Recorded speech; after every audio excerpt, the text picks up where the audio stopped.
Hi, Pat Flannery here from Fenestration Review Magazine. We're at Windor with Skip Maclean of TruTech Doors and, most importantly, President of Fenestration Canada.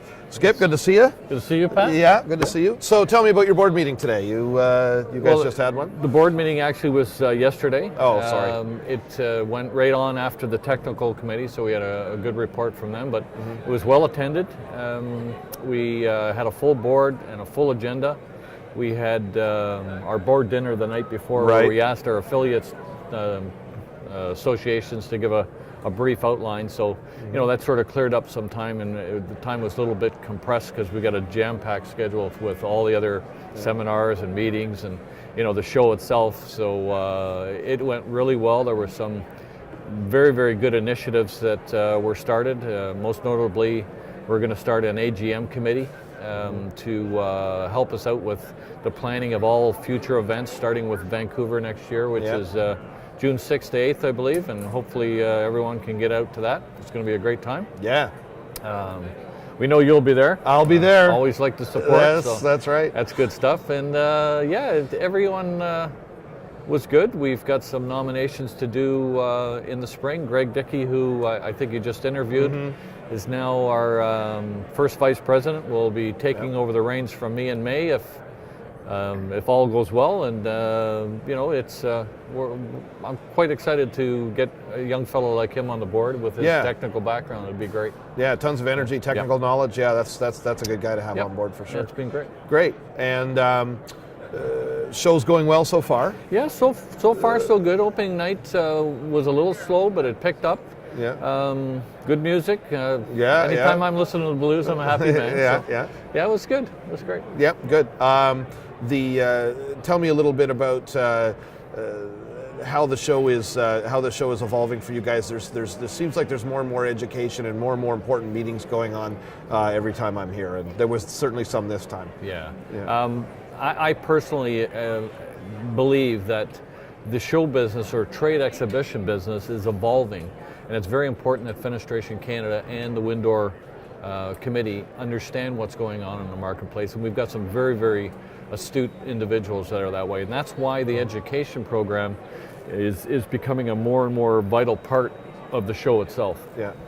There was, you know, years ago there was some talk, you don't want to take people off the floor because it affects the exhibitors, but in reality, by creating a good solid program, and there's so much going on today with codes and trying to understand a lot of manufacturing issues and a lot of business issues, that if we build a good seminar program, we're going to bring people to the show on that merit alone, and that will in turn get more people out to the exhibits. So it's a balance that we have to find, and I think we're slowly getting there, but it is a work in process for sure. Yeah, good.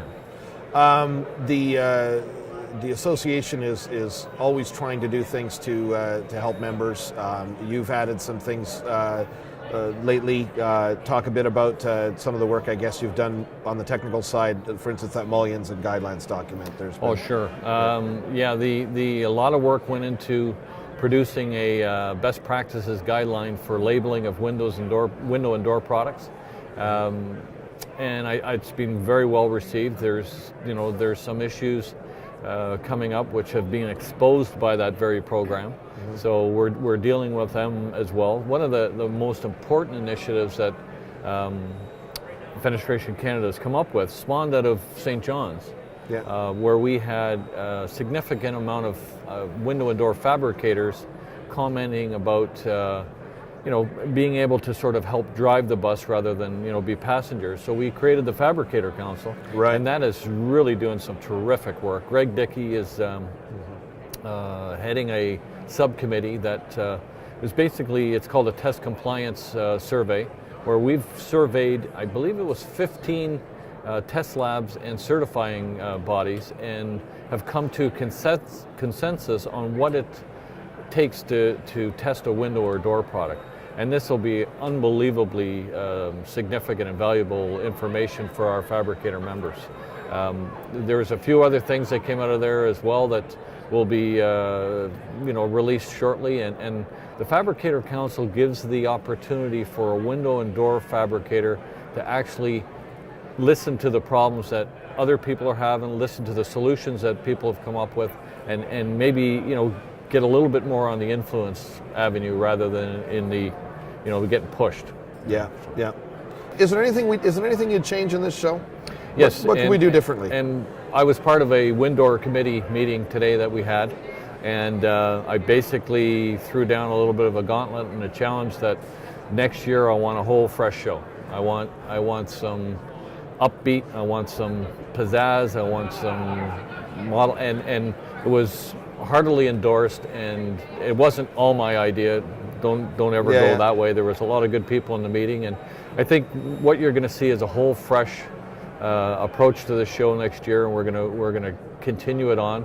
It'll be our 21st year. Yeah. And usually 21 is like drinking age in a lot of places. That's a big year. That's a big year. And you got the right person driving it. Laura Wheel's a really marketing savvy and she's not. Rick Preece well, no, I'm is sorry. the head. Rick Preece is the head, but Laura's I know Laura's on that well, committee. And yeah, she has some really good marketing insight, and I rely on her quite a bit. She's great.